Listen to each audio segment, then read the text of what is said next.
හැමෝටම සුබ දවසක්.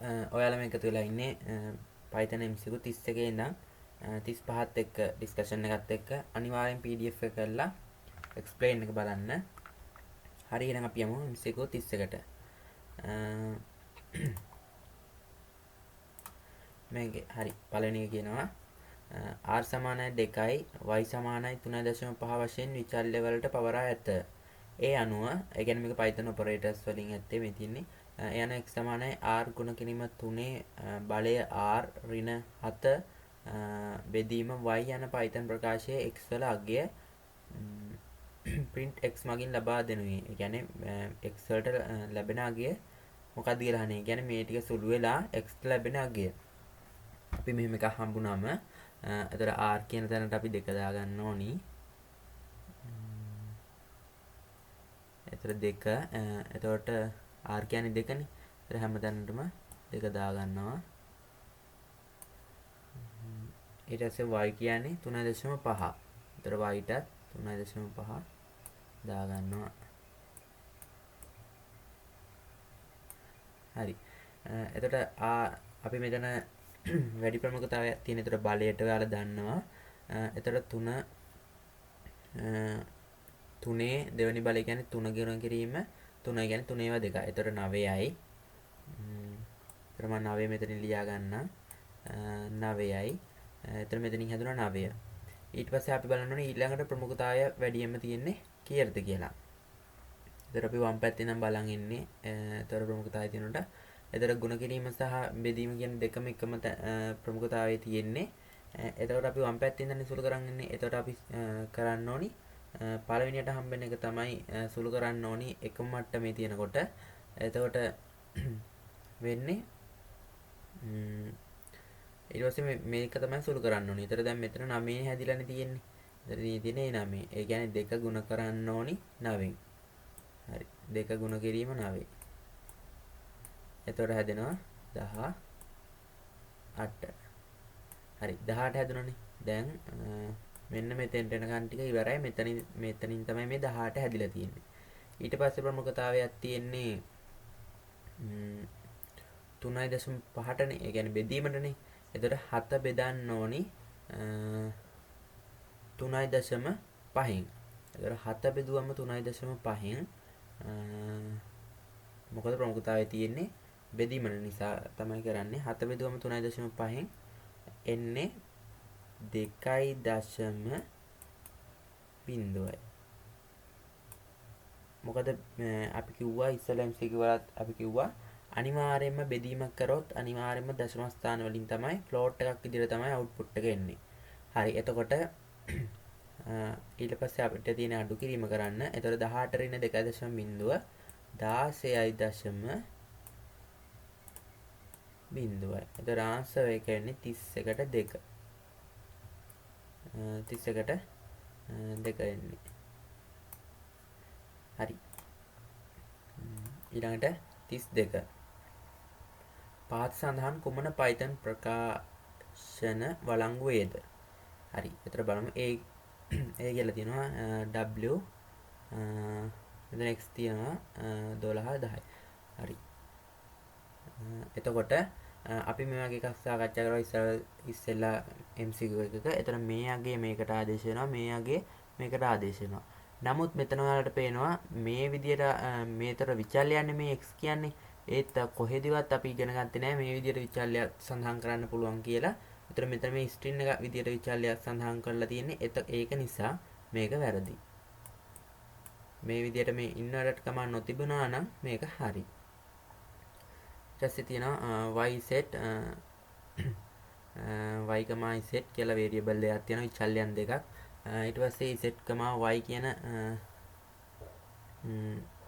කියලා ආදේශ කරලා තියෙනවා. නමුත් මේක ස්ට්‍රින්ග් එකක් අපි දක්වනවා නම් අනිවාර්යෙන් ඉන්වර්ටඩ් කමා ඇතුලේ දාන්න ඕනේ. ඒක නිසා මේක එරර් එනවා. එරර්ස් එක වෙනවා. මොකද ස්ට්‍රින්ග් එකක් දක්වනවා නම් අනිවාර්යෙන්ම ඉන්වර්ටඩ් කමා ඇතුලේ දක්වන්න ඕනේ. ඒක නිසා මේක වැරදි. ඊට පස්සේ y, z සමානයි 12. ඒ කියන්නේ ඉන්ටිජර් එකක්.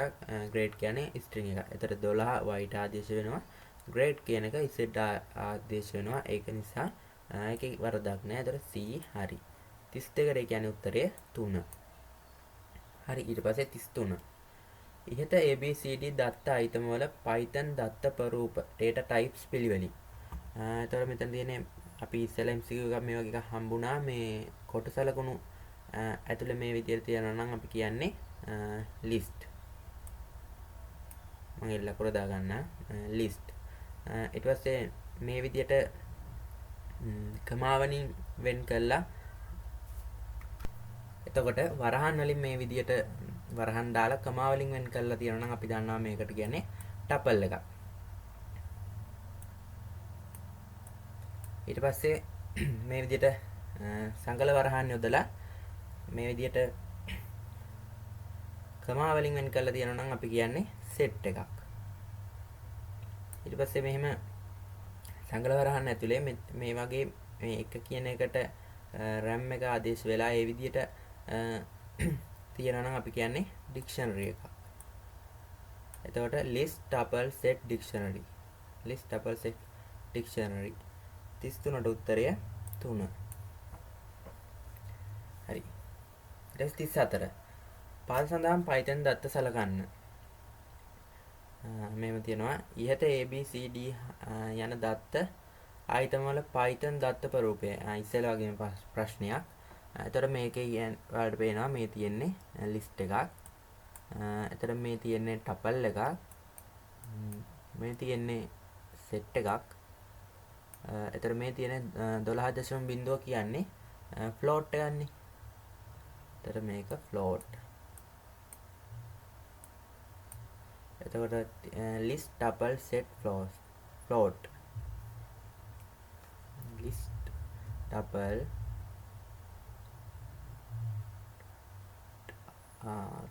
sorry මේක dictionary එකක් මම දැක්කේ නෑ. ඒතර මේක dictionary එකක් මෙහෙම වෙන් කරලා තියෙනවා. එතකොට 34ට උත්තරේ 3. ඊට පස්සේ 35 පාද සඳහන් කුමන Python ප්‍රකාශන වළංගු වේද? w වරහන් ඇතුලේ w, x තියෙනවා සමානයි 12 string 12, integer 10 කියලා තියෙනවා වරහන් ඇතුලේ. නමුත් ඔයාලට මම කිව්වා මේ විදිහට තියෙනවා නම් එතකොට මේකෙදි මේ අගය මේකට ආදේශ වෙනවා. මේ අගය මේකට ආදේශ වෙනවා. එතකොට w ට string 12ත් x ට string